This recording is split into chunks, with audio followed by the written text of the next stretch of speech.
আজ ঢাকা দক্ষিণের নগর ভবনের সেবা বন্ধে ব্লকেট কর্মসূচি ঘোষণা করেছেন বিএনপি নেতা ইশরাক হোসেনের সমর্থকরা। ইশরাককে মেয়রের দায়িত্ব দেওয়ার দাবিতে রোববারও বিক্ষোভ করেন তারা। অভিযোগ করেন কিছু উপদেষ্টার ষড়যন্ত্রের ফলেই শপথ আয়োজন করছে না সরকার। উপদেষ্টা আসিফ মাহমুদের পদত্যাগও দাবি করেন তারা। এদিকে আন্দোলনে রোববারও বন্ধ ছিল সিটি কর্পোরেশনের কার্যক্রম।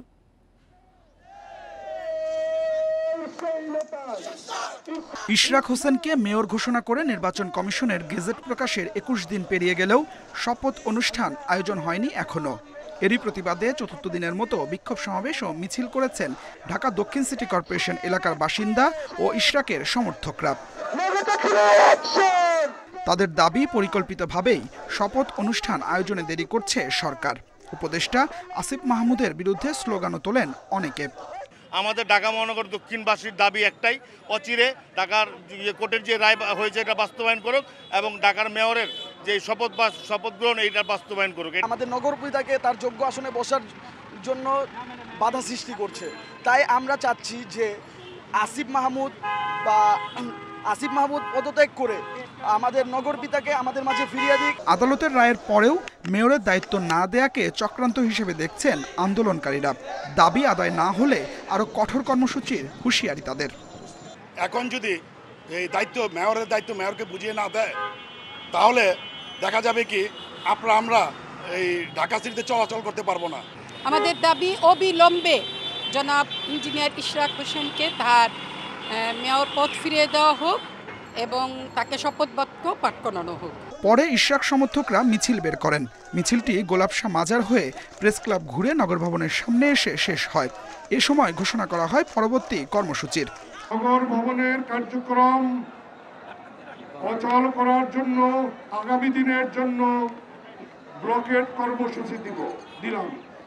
সকাল 11টা থেকে বিকেল 3টা পর্যন্ত আমরা এখানে অবস্থান ধর্মঘট এবং বিক্ষোভ কর্মসূচিতে অংশ। চলমান আন্দোলনে স্থবির নগর ভবন। রোববারও প্রধান ফটকে ঝুলছে তালা, নেই কোনো কর্মকর্তা কর্মচারী। Adilur Rahman, Independent News, Dhaka. ঢাকা বিশ্ববিদ্যালয়ের শিক্ষার্থী ও ছাত্রদল নেতা সাম্য হত্যার আসল খুনিদের গ্রেপ্তার ও দ্রুত বিচার দাবিতে প্রধান উপদেষ্টার বাসভবনের সামনে অবস্থান কর্মসূচির হুঁশিয়ারি দিয়েছে ছাত্রদল। রোববার 1.5 ঘণ্টা শাহবাগ অবরোধ করেন নেতাকর্মীরা। এদিকে একই দাবিতে শাহবাগ থানা অবরোধ ও ক্যাম্পাসে বিক্ষোভ করে বিশ্ববিদ্যালয়ের শিক্ষার্থী ও ছাত্রদলের নেতাকর্মীরা। এ সময় ভিসি ও প্রক্টরের পদত্যাগ দাবি করে তারা। ঢাকা বিশ্ববিদ্যালয়ের শিক্ষার্থী ও ছাত্রদল নেতা শাহরিয়ার আলম সাম্য হত্যার বিচার দাবিতে রাজু ভাস্কর্যের সামনে রোববার সকালে বিক্ষোভ করে শিক্ষার্থীরা। এতে অংশ নেন শিক্ষা ও গবেষণা ইনস্টিটিউটের শিক্ষকরাও। বিক্ষোভ শেষে 1.5 ঘণ্টা শাহবাগ থানা ঘেরাও করে রাখেন শিক্ষার্থীরা। সহপাঠী ও শিক্ষকরা জানান, সাম্য হত্যার 5 দিন পরও মূল অপরাধীদের গ্রেপ্তার করা হয়নি। অব্যবস্থাপনার জন্য দায়ী। বিচার চাই, আমাদের সাম্য হত্যা হয়েছে তার বিচার চাই। ওকে আমরা হারিয়েছি, এটা আমাদের জন্য অনেক বেশি দুঃখের, কিন্তু আমরা কোনো সাম্যকে এভাবে হারাতে চাই না। তবে উপাচার্য জানান, সাম্য হত্যার দ্রুত বিচারে যা করা দরকার সবই করবে বিশ্ববিদ্যালয় কর্তৃপক্ষ। সমস্ত রাজনৈতিক দলাদলের ঊর্ধ্বে উঠে এটি ন্যায় বিচারের স্বার্থে আমাদের ঐক্যবদ্ধ সংহতি প্রয়োজন এবং সেটি আমরা ইনশাআল্লাহ আল্লাহর রহমতে অর্জন করে ছাড়ব এবং তার জন্য যা প্রয়োজন সেজন্য আমরা সবাই একসাথে আছি। সাম্য হত্যার বিচার দাবিতে ঢাকা বিশ্ববিদ্যালয় ক্যাম্পাসে বিক্ষোভ করেন ছাত্রদল নেতাকর্মীরা। পরে অপরাজেয় বাংলার সামনে সমাবেশে শিক্ষার্থীদের নিরাপত্তা দিতে ব্যর্থতার অভিযোগে ঢাবি উপাচার্য ও প্রক্টরের পদত্যাগ দাবি করেন তারা। যদি বিচার না চাই তাহলে কি হবে, আমরা কি করব? আমরা এই বর্তমান বিশ্ববিদ্যালয়ের প্রশাসনকে বাধ্য করব, তাদের চেয়ার থেকে টেনে নামাবো। এদিকে সাম্য হত্যার বিচার চেয়ে বিকেলে শাহবাগ মোড় অবরোধ করে ছাত্রদলের কেন্দ্রীয় নেতাকর্মীরা। আসল খুনিদের দ্রুত গ্রেপ্তার ও বিচার নিশ্চিত না হলে প্রধান উপদেষ্টার বাসভবনের সামনে অবস্থান কর্মসূচির হুঁশিয়ারি দেন নেতারা। যদি তাদের এই ধরনের ষড়যন্ত্রমূলক এবং সদিচ্ছার অভাব আগামীতে লক্ষ্য করে, তাহলে স্পষ্ট ভাষায় বলে দিতে চাই, ছাত্র দলের যাত্রা হবে যমুনায়। গত 13 মে রাতে সোহরাওয়ার্দী উদ্যানে সন্ত্রাসীদের ছুরিকাঘাতে ঢাকা বিশ্ববিদ্যালয়ের শিক্ষার্থী সাম্য নিহত হন। নূরে আলম, ইন্ডিপেন্ডেন্ট নিউজ, ঢাকা। দুর্নীতি দমন কমিশনের সাবেক 3 চেয়ারম্যান ও 1 সচিবের বিরুদ্ধে মামলার আবেদন করা হয়েছে। তাদের বিরুদ্ধে খালেদা জিয়া ও তারেক রহমানের নামে জাল জালিয়াতি ও মিথ্যা নালিশ এনে মামলার অভিযোগ আনা হয়েছে। রোববার ঢাকার অতিরিক্ত মুখ্য মহানগর হাকিম জিয়াদুর রহমানের আদালতে মামলার আবেদন করেন হারুনুর রশিদ নামের এক ব্যক্তি। দুদকের সাবেক চেয়ারম্যান হাসান মশহুদ চৌধুরী, হাবিবুর রহমান, আবুল হাসান মঞ্জুর ও সাবেক সচিব মোখলেসুর রহমানকে আসামি করার আবেদন করা হয়েছে। বাদী পক্ষের আইনজীবী হোসেন আলী খান হাসান জানান, আদালত বাদীর জবানবন্দি গ্রহণ করে আগামী 25 মে আদেশের তারিখ দিয়েছেন। আবেদনে বলা হয়েছে, আসামিরা সহ অচেনা ব্যক্তিরা খালেদা জিয়া ও তারেক রহমানের বিরুদ্ধে মামলা করার আগে মিথ্যা অভিযোগ তৈরির যে পরিকল্পনা, বৈঠক ও ষড়যন্ত্র করেছেন তা দেশের বিদ্যমান আইনে শাস্তিযোগ্য অপরাধ।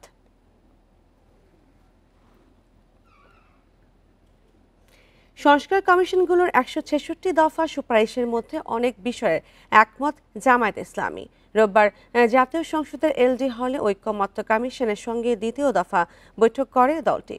বৈঠক শেষে জানানো হয়, দুদকের জন্য টাস্কফোর্স সুপ্রিম জুডিশিয়াল কাউন্সিলে নির্বাচন কমিশনারদের জবাবদিহি নিশ্চিত ও প্রধানমন্ত্রীর ক্ষমতা বিকেন্দ্রীকরণের মতো গুরুত্বপূর্ণ বিষয়ে ফলপ্রসূ আলোচনা হয়েছে। জামায়াতে ইসলামীর সঙ্গে জাতীয় ঐক্যমত্য কমিশনের প্রথম বৈঠক হয় 26 এপ্রিল। তবে ওই দিন সব সুপারিশ নিয়ে আলোচনা না হওয়ায় দ্বিতীয় দফা বৈঠক হলো রোববার। সূচনা বক্তব্যে কমিশনের সহসভাপতি অধ্যাপক আলী রিয়াজ জানান, দ্বিমত হওয়া বিষয়গুলো সমাধান সহ সব দলের সঙ্গে আলোচনার মাধ্যমে জাতীয় সনদ তৈরি করা হবে।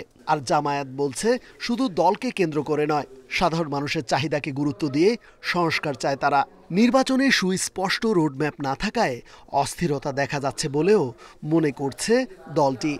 জাতীয় ঐক্যমত্য কমিশন চেষ্টা করছে যত দ্রুততার সঙ্গে সম্ভব আমরা একটি জাতীয় সনদের দিকে অগ্রসর হতে চাই, এবং সেই জায়গায় আমরা প্রাথমিক পর্যায়ের আলোচনাগুলো আগামী 2-1 দিনের মধ্যে সমাপ্ত করতে পারলে আমরা দ্বিতীয় পর্যায়ের আলোচনাটা দ্রুততার সঙ্গে শুরু করব। দলকে লক্ষ্য করে, দলের অর্জনকে লক্ষ্য করে আমরা বিবেচনা করি না, আমরা ব্রডার পার্সপেক্টিভে দেশের এবং সকলের কল্যাণের বিবেচনা করি। নির্বাচনের ব্যাপারে খুবই সুস্পষ্ট একটি টাইমলাইন না থাকার কারণে রাজনৈতিক দলগুলোর ভিতরেও নানা রকম অস্থিরতা কাজ করছে। বৈঠক শেষে জামায়াতের নায়েবে আমির জানান, প্রধানমন্ত্রীর ক্ষমতা বিকেন্দ্রীকরণ সহ বেশ কিছু গুরুত্বপূর্ণ বিষয়ে ইতিবাচক আলোচনা হয়েছে। ক্ষমতার বিকেন্দ্রীকরণ আমাদের দেশের স্বৈরাচার বা ফ্যাসিবাদ তৈরির ক্ষেত্রে এটা বিকেন্দ্রীকরণ যদি করা যায়, এটা রোধ করা সম্ভব হবে। একজনের হাতে যেন সব ক্ষমতা কুক্ষিগত না হয়, সেই জন্যই আমরা এটা প্রস্তাব করছি যে কোনো একজন ব্যক্তি প্রধানমন্ত্রী এবং সেই দলের প্রধান থাকতে পারবে না। সংস্কার প্রশ্নে ঐক্যমত্যের লক্ষ্যে 5টি কমিশনের গুরুত্বপূর্ণ 166 সুপারিশ নিয়ে রাজনৈতিক দলগুলোর সঙ্গে ধারাবাহিকভাবে আলোচনা করছে ঐক্যমত্য কমিশন। রেজওয়ানুল হক, ইন্ডিপেন্ডেন্ট নিউজ, ঢাকা। কার্যক্রম নিষিদ্ধ হওয়া আওয়ামী লীগের সাথে সংশ্লিষ্ট সরকারি আমলা কর্মচারীদের তালিকা প্রকাশ করেছে ফ্যাসিবাদ বিরোধী আন্দোলন। রোববার জাতীয় প্রেস ক্লাবে সংবাদ সম্মেলনে এই তালিকা প্রকাশ করা হয়। সরকারের বিভিন্ন মন্ত্রণালয় ছাড়াও বিশ্ববিদ্যালয় মঞ্জুরি commission, Bangladesh Development Bank, Bangladesh House Building Finance Corporation, গণপূর্ত অধিদপ্তর সহ বিভিন্ন বিভাগ ও দপ্তরে থাকা প্রায় 300 কর্মকর্তার তালিকা প্রকাশ করে ফ্যাসিবাদ বিরোধী আন্দোলনের নামের সংগঠনটি। একই সাথে সচিবালয় সহ মোট 9টি সরকারি সংস্থায় যারা আওয়ামী লীগের সাথে সংশ্লিষ্ট তাদের তালিকা প্রকাশের জন্য সরকারের কাছে দাবি জানায় তারা। দাবি আদায় প্রয়োজনে রাজপথে নামার ঘোষণাও দেওয়া হয় সংবাদ সম্মেলনে।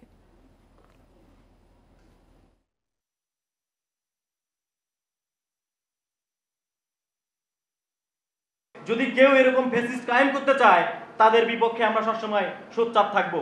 সেক্ষেত্রে এনসিপি হতে পারে, সেক্ষেত্রে বিএনপি হতে পারে, অথবা জামায়াত হতে পারে। যে কোনো দল যে কোনো গোষ্ঠীর বিরুদ্ধে আমরা কথা বলবো। আরেকটা পোস্ট পরিচালক প্রশাসন, যেটার উপর নির্ভর করে সারা বাংলাদেশে পদায়ন হয়, সেই গুরুত্বপূর্ণ পদে বসিয়েছেন যিনি 4 তারিখে ছাত্র আন্দোলনের বিপক্ষে ছিলেন। আমরা তো এখানে মাত্র দুটোর কথা বললাম, এভাবে পুরো দপ্তরে একটা অস্থিরতা করে রেখেছে এই আমলারা। আমরা উপদেষ্টা বরাবর জানতে চাই, আপনারা কেন এখন পর্যন্ত এইসব সচিবদের আমলাদেরকে কেন অপসারণ করেন না? গ্রেপ্তার দেখানো হয়েছে মডেল ও অভিনেত্রী নুসরাত ফারিয়াকে। এর আগে রোববার সকালে থাইল্যান্ড যাওয়ার সময় হযরত শাহজালাল বিমানবন্দর থেকে আটকের পর তাকে ডিবি কার্যালয়ে নেওয়া হয়। শুরুতে ভাটারা থানায় নেওয়া হলেও পরে জিজ্ঞাসাবাদের জন্য নুসরাত ফারিয়াকে নেওয়া হয় ডিবি হেফাজতে। পরে ডিবি পুলিশ হেফাজতে জিজ্ঞাসাবাদ ও পর্যালোচনার পর রাতে নুসরাত ফারিয়াকে গ্রেপ্তারের সিদ্ধান্ত জানায় ডিএমপি। আজ সকালে তাকে আদালতে সোপর্দ করা হবে বলেও জানানো হয়। এই অভিনেত্রীর বিরুদ্ধে ভাটারা থানায় জুলাই গণঅভ্যুত্থানের সময় করা একটি হত্যা চেষ্টা মামলায় গ্রেপ্তারি পরোয়ানা ছিল। নুসরাত ফারিয়া 2015 সালে চলচ্চিত্রে অভিনয় শুরু করেন। এরপর থেকে তিনি বাংলাদেশ ও ভারতের কয়েকটি সিনেমায় কাজ করেছেন। শেখ হাসিনার বিরুদ্ধে বার্জ মাউন্টেড বিদ্যুৎ কেন্দ্র দুর্নীতি মামলা আবারও সচল করতে আপিল করেছে দুদক। আওয়ামী লীগ ক্ষমতায় থাকতে 2010 সালে মামলাটি বাতিল করে দেয় হাইকোর্ট। রায় বাতিলের বিরুদ্ধে লিফটে আপিল করেছে দুদক। 15 জুলাই প্রধান বিচারপতির নেতৃত্বে পূর্ণাঙ্গ বেঞ্চে এ নিয়ে শুনানি হবে। খুলনায় ভাসমান বিদ্যুৎ কেন্দ্র বার্জ মাউন্টেড থেকে বিদ্যুৎ কেনায় দুর্নীতির অভিযোগে 2007 সালে তত্ত্বাবধায়ক সরকারের সময় দুর্নীতি দমন কমিশন মামলা করে। এতে বলা হয়, সর্বনিম্ন দরদাতা নিউ ইংল্যান্ড পাওয়ারকে বঞ্চিত করে ওয়াটসিলা পাওয়ারকে অনুমোদন দেয়া হয়। এর বিনিময়ে বঙ্গবন্ধু ট্রাস্টের বাড়ি ক্রয়ের জন্য 3 কোটি টাকা নেওয়া হয়। এই অনিয়ম ও দুর্নীতির মামলায় আসামি করা হয় সাবেক বিরোধী দলীয় নেতা শেখ হাসিনা, তৌফিক এলাহি, সামিট গ্রুপের আজিজ খান, ফরিদ খান সহ 7 জনকে। সে সময় আদালতে 6 জন সাক্ষ্য দেন। তবে 2009 সালে আওয়ামী লীগ ক্ষমতায় আসার পর 2010 সালে মামলাটি বাতিল করে হাইকোর্ট। এরপর 5452 দিনের বিলম্ব মার্জনা চেয়ে সম্প্রতি হাইকোর্টের রায়ের বিরুদ্ধে আপিল করে দুদক। রোববার আপিল শুনানির দিন নির্ধারণ করা হয়। 3 জন জজ বসছিলেন জুবাইর রহমান চৌধুরী সাহেবের নেতৃত্বে। ওনারা ডিসিশন নিয়েছেন যে না, এটা হচ্ছে ফুল বেঞ্চ, অর্থাৎ 7 জন জজ একসাথে বসেই শুনবেন এবং আগামী 15 জুলাই এটা তারিখ নির্ধারণ করেছে ফুল বেঞ্চে শোনার জন্য। আইনজীবীরা বলছেন, অনিয়মের মামলা পুনরুজ্জীবিত হলে রাঘব বোয়ালদের বিচারের উদাহরণ সৃষ্টি হবে। সরকার পরিবর্তনের সাথে সাথেই সব মামলা থেকে খালাস অথবা সব মামলায় দ্বিগুণ শাস্তি, এই বন্দোবস্ত থেকে আমাদেরকে বেরিয়ে আসতে হবে। বেরিয়ে আসার সময় এখনই। তো সুতরাং আমি আহ্বান জানাবো একজন আইনজীবী হিসেবে, একজন সিটিজেন হিসেবে, যারা এই মামলা কন্ডাক্ট করবে, যারা এই মামলায় বিচারিক প্রক্রিয়ায় থাকবে, সুস্পষ্টভাবে রায়ের মাধ্যমে তারা জানিয়ে দিতে হবে কাদের কাদের দায় আছে এবং তাদের সবাইকে দায়ের ভিতর আনতে হবে। এদিকে শেখ হাসিনার বিরুদ্ধে সব অবৈধ সম্পদের অনুসন্ধান শুরু করেছে দুদক। এজন্য সংস্থাটির উপপরিচালক মাসুদুর রহমানকে দায়িত্ব দেয়া হয়েছে। Zahidul Bashar, Independent News, Dhaka. বৈষম্যবিরোধী ছাত্র আন্দোলন রংপুর মহানগর ও জেলা কমিটির শীর্ষ নেতাদের বিরুদ্ধে দুর্নীতি, চাঁদাবাজি, টেন্ডারবাজি, নিয়োগ বাণিজ্য সহ বিভিন্ন অভিযোগ তুলে 16 নেতা পদত্যাগ করেছেন। রোববার সন্ধ্যায় জেলা শিল্পকলা একাডেমির চত্বরে সংবাদ সম্মেলন করে তারা পদত্যাগের ঘোষণা দেন। নেতাদের মধ্যে রংপুর মহানগর কমিটির 11 জন ও জেলা কমিটির 6 জন রয়েছেন। সংবাদ সম্মেলনে যুগ্ম সদস্য সচিব সিএম আহসান আয়ান বলেন, সম্প্রতি রংপুর জেলা কমিটির আহ্বায়ক, সদস্য সচিব সহ কিছু নেতার বিরুদ্ধে দুর্নীতি, ক্ষমতার অপব্যবহার ও অর্থনৈতিক কর্মকাণ্ডের অভিযোগ উঠেছে, যা আন্দোলনের মূল চেতনা ও আদর্শের পরিপন্থী। কয়েকজন নেতার অপকর্মের দায় অন্যদের ওপরও বর্তায়, যা অত্যন্ত লজ্জা ও অপমানের। জেলা কমিটির সদস্য মাহতাব হোসেন আবিরের অভিযোগ, ফেব্রুয়ারিতে রংপুরের ঘাঘট নদের পাড়ে গ্রামীণ কুটির শিল্প মেলায় ব্যাপক জোর অভিযোগ ওঠে। সেখান থেকে মহানগর ও জেলা কমিটি মিলে 14 লাখ টাকা চাঁদা নেয় বলেও অভিযোগ রয়েছে। আমরাও কোনোদিন এক্সপেক্ট করিনি যে আমাদের ভাই ব্রাদাররা কাজ করবে মানুষকে টেন্ডার নিয়ে দেওয়ার জন্য, মানুষকে জমি দালালি করে দেওয়ার জন্য, মানুষকে আসামি বানায় দেওয়ার জন্য, মানুষের থেকে টাকা খাওয়ার জন্য। যেহেতু এইসব মানে রেগুলার বেসিস চলতে আসছে, তারা জুয়া পতিতালয় থেকেও টাকা খাইতে ছাড়তেছে না। এরকম লজ্জাজনক অবস্থান থেকে আমরা আমাদের অবস্থানটা ক্লিয়ার করে দিচ্ছি। নতুন বিশ্ববিদ্যালয় না হওয়া পর্যন্ত ইউজিসির তত্ত্বাবধানে সমন্বিত কাঠামোর অধীনে চলবে ঢাকার সরকারি 7 কলেজের কার্যক্রম। অন্তর্বর্তী ব্যবস্থায় প্রশাসকের দায়িত্ব পেয়েছেন অধ্যাপক AKM ইলিয়াস। চাকরি নির্ধারিত মেয়াদ শেষ হওয়ায় চুক্তিভিত্তিক প্রশাসন ও ঢাকা কলেজের অধ্যক্ষের দায়িত্ব পেয়েছেন তিনি। এ প্রশাসনের প্রধান দপ্তর হবে ঢাকা কলেজ। রোববার জনপ্রশাসন মন্ত্রণালয়ের প্রজ্ঞাপনে এ তথ্য জানানো হয়। ঢাকার 7 সরকারি কলেজ একসময় জাতীয় বিশ্ববিদ্যালয়ের অধীনে ছিল। 2017 সালে ঢাকা বিশ্ববিদ্যালয়ের অধিভুক্ত করা হয়। এরপর যথাসময়ে পরীক্ষা নেওয়া, ফল প্রকাশ সহ বিভিন্ন দাবিতে আন্দোলন করেছে এসব কলেজের শিক্ষার্থীরা। জানুয়ারিতে 7 কলেজকে আবারও ঢাকা বিশ্ববিদ্যালয় থেকে আলাদা করে নতুন বিশ্ববিদ্যালয় করার সিদ্ধান্ত নেয় সরকার। এদিকে 5 কার্যদিবসের মধ্যে ঢাকা কেন্দ্রীয় বিশ্ববিদ্যালয়ের রূপরেখা ও মনোগ্রাম প্রকাশ, 30 কার্যদিবসে নতুন বিশ্ববিদ্যালয় অধ্যাদেশ জারির আলটিমেটাম দিয়েছে শিক্ষার্থীরা।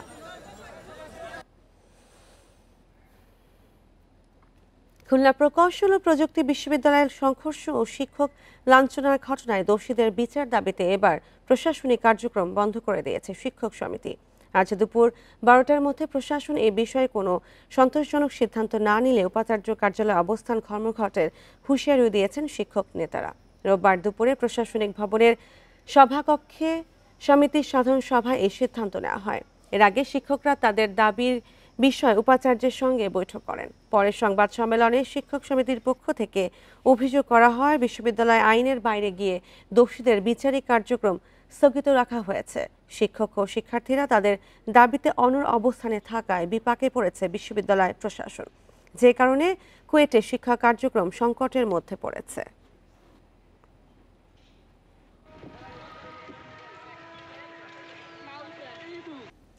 রাজধানীর বীরপুরে ভাসানটেকে শ্যামলপল্লী বস্তিতে ভয়াবহ অগ্নিকাণ্ডে পুড়ে ছাই হয়েছে শতাধিক ঘর। খবর পেয়ে ফায়ার সার্ভিসের 7টি ইউনিট প্রায় 2 ঘন্টার চেষ্টায় আগুন নিয়ন্ত্রণে আনে। রোববার পৌনে 8টার দিকে আগুনের খবর পায় ফায়ার সার্ভিস। দ্রুত সময়ের মধ্যে ঘটনাস্থলে পৌঁছে আগুন নিয়ন্ত্রণের কাজ শুরু করে ফায়ার সার্ভিস। মিরপুর ফায়ার স্টেশনের 3টি এবং কুর্মিটোলা ও পল্লবী স্টেশন থেকে আরও 4টি ইউনিট ঘটনাস্থলে আগুন নিয়ন্ত্রণের কাজে যোগ দেয়। রোববার রাত 9টা10 আগুন নিয়ন্ত্রণে আসে বলে জানিয়েছে ফায়ার সার্ভিস নিয়ন্ত্রণ কক্ষ। তাৎক্ষণিকভাবে আগুন লাগার কারণ এবং আগুনে ক্ষয়ক্ষতি সম্পর্কে জানা যায়নি।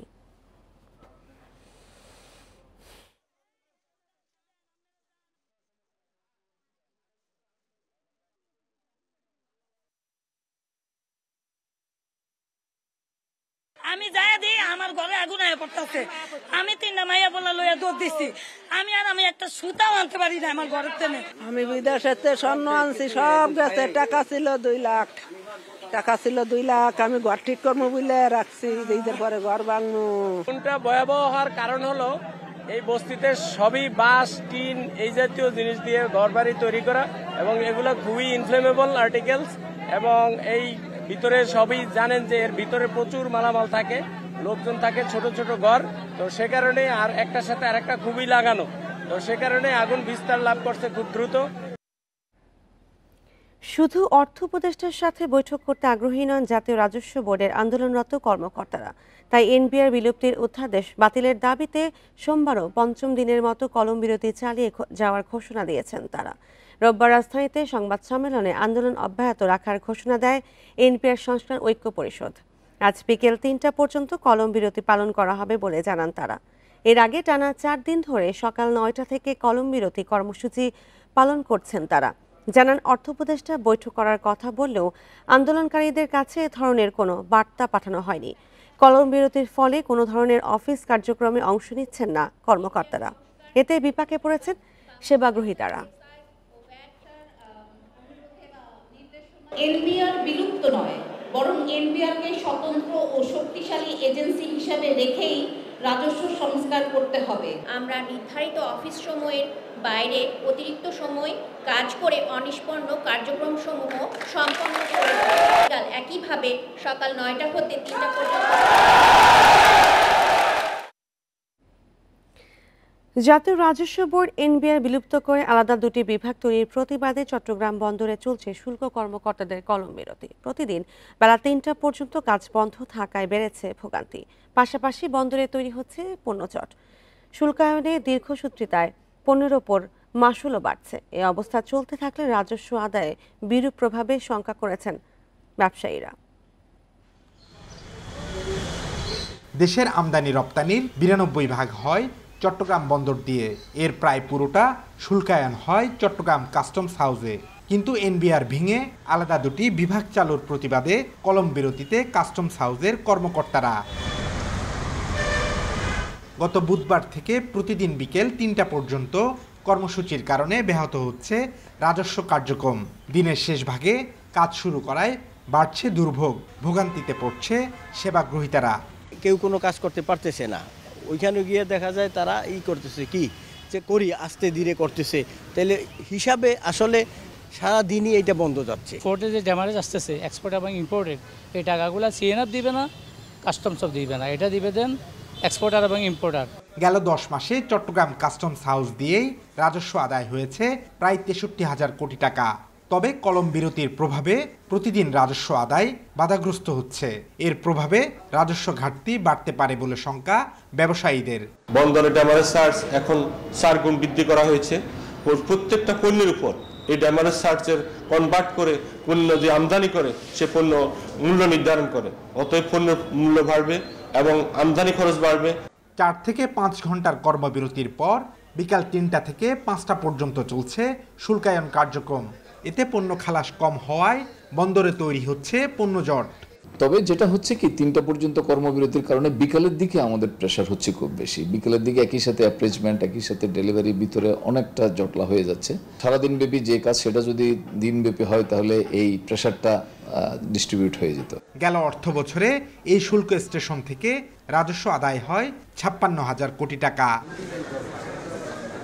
Abdullah Rakib, Independent News, Chittagong.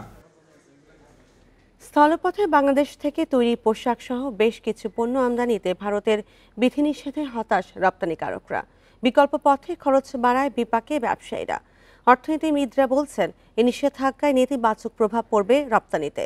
প্রতিযোগিতা সক্ষমতা কমে গেলে ক্ষতিগ্রস্ত হবে উভয় পক্ষ। সংকট দূর করতে ভারতের সঙ্গে কূটনৈতিক আলোচনা চলবে বলে জানিয়েছেন বাণিজ্য উপদেষ্টা। বাংলাদেশ থেকে ভারতে পোশাক, প্রক্রিয়াজাত খাদ্যপণ্যই বেশি রপ্তানি হয়। এছাড়া বিভিন্ন কোম্পানির প্লাস্টিক পণ্য ও আসবাব রপ্তানি হয়। 2023-24 অর্থবছরে ভারত থেকে বাংলাদেশ $900 কোটি আমদানির বিপরীতে বাংলাদেশ থেকে ভারতে পণ্য রপ্তানি হয়েছে মাত্র $157 কোটি। শনিবার ঘোষণা ছাড়াই স্থলপথে বাংলাদেশ থেকে তৈরি পোশাক সহ বেশ কিছু পণ্য আমদানি নিষিদ্ধ করে ভারত।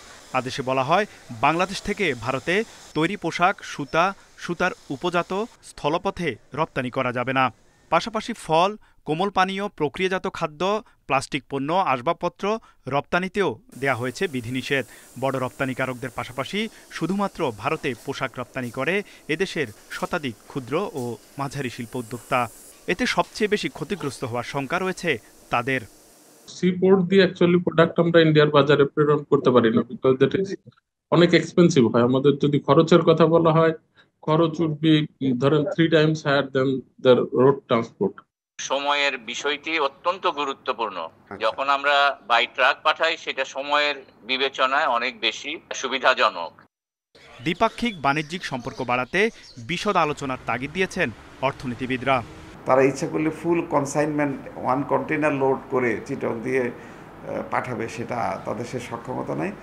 এবং ভারতের 7 সিস্টার্স এবং পশ্চিমবঙ্গে যারা যেসব আমদানিকারক এগুলো আমদানি করে তারাও কিন্তু এসএমই, উভয় দেশের এসএমইগুলোই ক্ষতিগ্রস্ত হবে। এটা একটা বাণিজ্য ব্যবস্থাপনার একটা প্রক্রিয়া এবং এই বাণিজ্য ব্যবস্থাপনার প্রক্রিয়াতে আমরা কাজ করছি এবং আমরা আশা করি যে যদি কোনো এই বিষয়ে কোনো সমস্যা তৈরি হয় আমরা উভয় পক্ষ আলোচনার মাধ্যমে এটার একটা উপযুক্ত পরিণতিতে আনতে পারব। মাছ, এলপিজি, ভোজ্য তেল ও ভাঙা পাথর নিষেধাজ্ঞার আওতায় রাখেনি ভারত। তৌহিদ রানা, ইন্ডিপেন্ডেন্ট নিউজ, ঢাকা। 2025-26 অর্থ বছরের জন্য 2,30,000 কোটি টাকার বার্ষিক উন্নয়ন কর্মসূচি এটিপি অনুমোদন দিয়েছে জাতীয় অর্থনৈতিক পরিষদ NEC।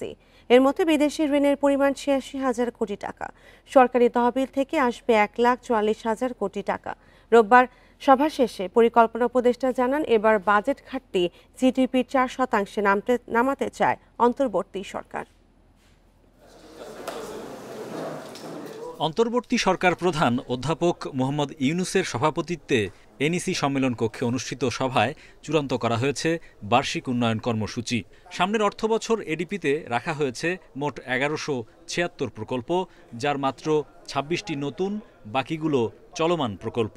বরাবরের মতো এবারও পরিবহন, যোগাযোগ, বিদ্যুৎ ও জ্বালানি, শিক্ষা সহ বড় 5 খাতেই 70% বরাদ্দ দেয়া হয়েছে। অপচয় রোধ করে সময়মতো প্রকল্প বাস্তবায়নে গুরুত্ব দেয়া হয় সভায়। এডিপিতে 2,30,000 কোটি টাকা ব্যয় ধরা হয়েছে, যা চলতি অর্থবছরের সংশোধিত এডিপির চেয়ে 4,000 কোটি টাকা বেশি। তবে মূল বাজেটে রাখা বরাদ্দের চেয়ে 35,000 কোটি টাকা কম। নতুন নতুন অবকাঠামো তৈরি করা হয়নি বলে স্বাস্থ্য বাজেটটা এখানে উন্নয়ন বাজেটে বড় দেখাবে না। শিক্ষা খাতে উন্নয়ন বাজেটেও অগ্রাধিকার দেওয়া হয়েছে, কারণ কিছু অবকাঠামো নিশ্চয়ই দরকার আছে। উপদেষ্টা জানান, মাতারবাড়ি গভীর সমুদ্র বন্দর ছাড়া দীর্ঘমেয়াদী উন্নয়ন প্রকল্প হাতে নেওয়া হচ্ছে না। বাজেট ঘাটতি মেটাতে স্বল্প মেয়াদী উচ্চ সুদের ঋণ নিতে চায় না সরকার। বাজেট ব্যবস্থাপনা টেকসই করতে বিদেশি ঋণ ও বকেয়া পরিশোধে গুরুত্ব পাচ্ছে।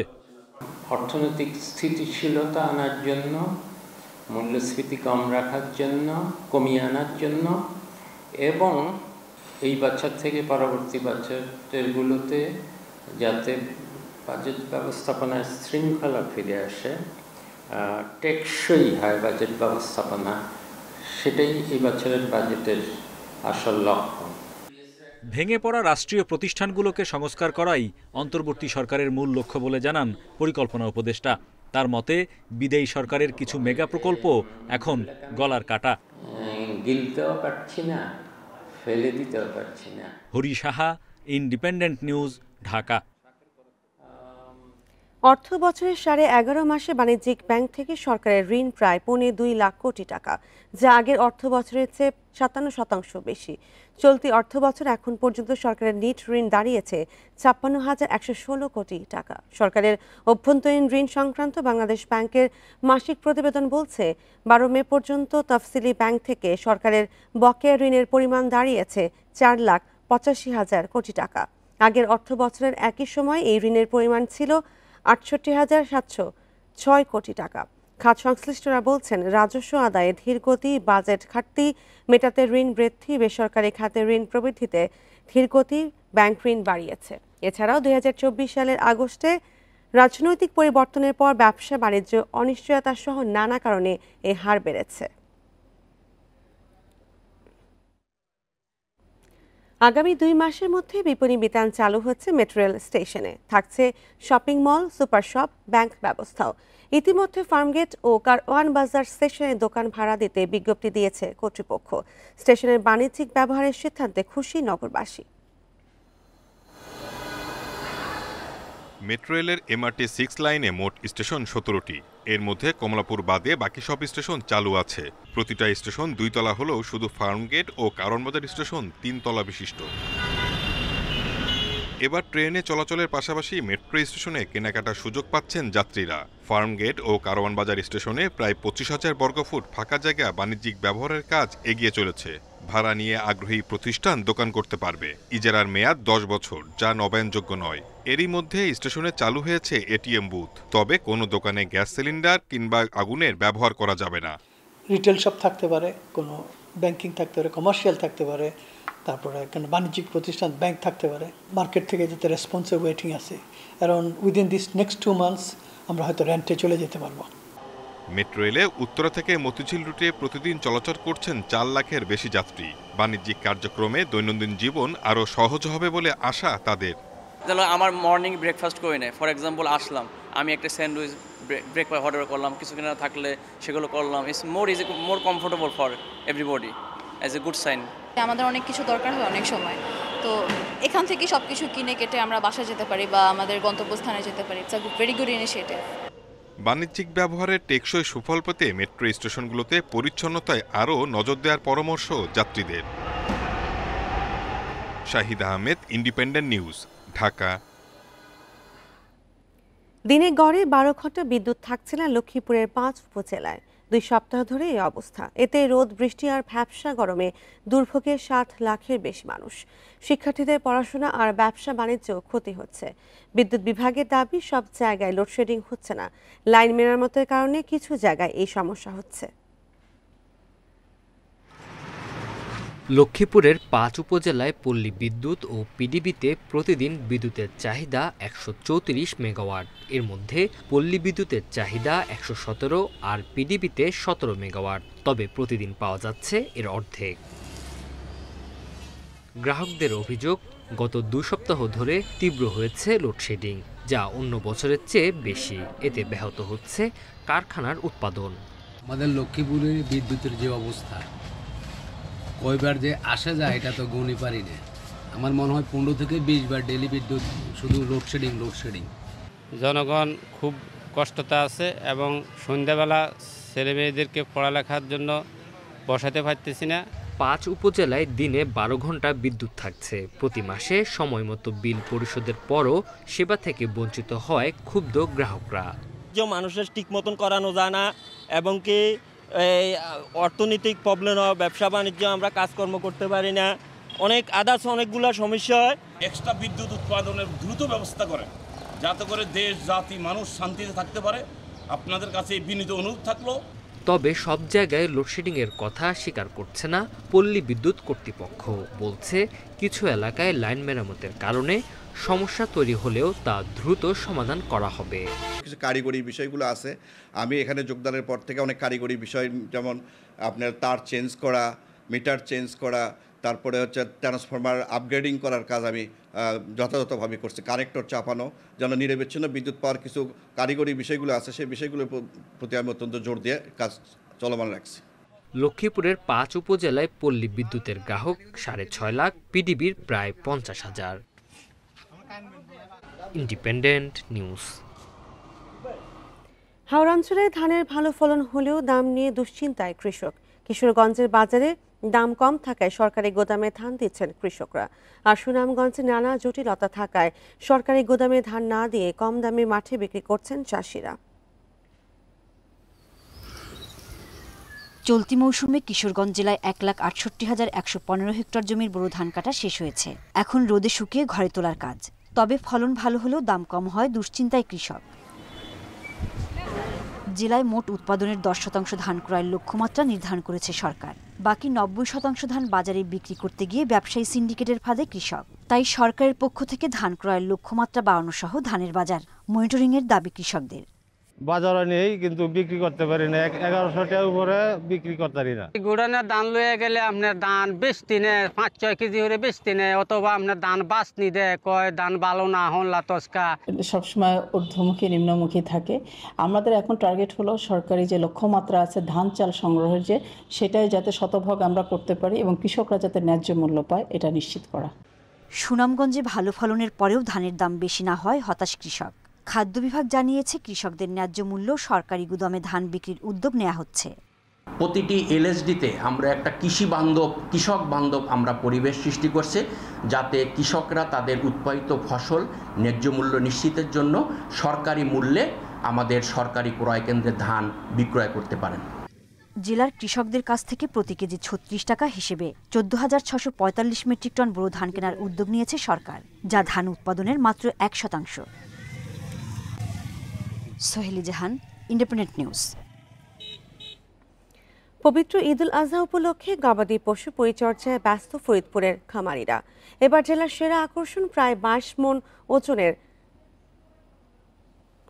ষাঁড় রাজাবাবু। বিশাল আকৃতির গরু দেখতে ক্রেতা সহ উৎসুক মানুষের ভিড় জমেছে খামারির বাড়িতে। প্রাকৃতিক খাবার দিয়ে লালন পালন করা গরুটির আশানুরূপ দাম পাওয়ার আশায় খামারি। 6 ফুট 8 ইঞ্চি লম্বা গরুটির মাথার অংশ সাদা, বাকি সব লাল। 5 ফুট উঁচু আর প্রশস্ত 8 ফিট 2 ইঞ্চি। নগরকান্দার রামনগর ইউনিয়নের দেবীনগর গ্রামের আদেল মোড়ল ও সায়রা বেগম দম্পতি বিশাল গরুটির নাম দিয়েছে রাজাবাবু। 2 বছর 7 মাস বয়সে ষাঁড়টির ওজন প্রায় 22 মণ। হলস্টেইন ফ্রিজিয়ান জাতের গাভী থেকে জন্ম নেওয়া রাজাবাবুকে একদিন বয়স থেকে লালন পালন করছেন এই দম্পতি। সম্পূর্ণ প্রাকৃতিক খাবার খাইয়ে বড় করা রাজাবাবুর প্রত্যাশিত দাম 15 লাখ টাকা। 15 লক্ষ টাকা ওর দাম দিতেছে। আমার খুব পরিশ্রম হয়, খুব কষ্ট হয়, নিজেরা বাজার না করে ওগুলিকে খানা কিনতে। এদিকে বিশাল আকৃতির রাজাবাবুকে দেখতে প্রতিদিনই ভিড় করছেন অনেকেই। ভালো দাম ও বড় গরু লালন পালনে সরকারি সহযোগিতা পেলে আগামীতে খামার করার আগ্রহের কথা জানান তারা। বীজ দিলে পারে বাইরে যে সব গরু আমরা দিই অনেক বড় বড় গরু, এই ধানের গরু, আমাদের এলাকাতে এই ধানের গরু খুব কম হয়। আমরাও গরু লালন পালন করি, এত বড় গরু আমরা বানাইতে পারি নাই। প্রাকৃতিক খাবার দিয়ে কোনো ক্ষতিকর ওষুধ ছাড়াই বড় গরু পালনে খামারিদের প্রশিক্ষণ ও পরামর্শ দেওয়ার কথা জানিয়েছেন প্রাণী সম্পদ বিভাগ। খাদ্য খেলে গাভীর স্বাস্থ্য ভালো থাকে, কিভাবে নেপিয়ার পাকচুন ঘাসের প্রসার ঘটানো যায় এবং নিষিদ্ধ স্টেরয়েড ওষুধ ব্যবহার কিভাবে কমানো যায়, বন্ধ করা যায়, সব সময় এই বিষয়ে সচেতনমূলক উঠান বৈঠক, প্রশিক্ষণ, সেমিনার আমরা আয়োজন করেছি। ঈদুল আজহা উপলক্ষে জেলায় 1,08,000 গবাদি পশুর চাহিদার বিপরীতে মজুদ আছে 1,10,891টি পশু। Independent news. আর এই ছিল এখনকার সংবাদে। ইন্ডিপেন্ডেন্ট টেলিভিশনের সব খবর বিস্তারিত জানতে চোখ রাখুন ফেসবুক, ইউটিউব ও এক্সে। ধন্যবাদ সবাইকে।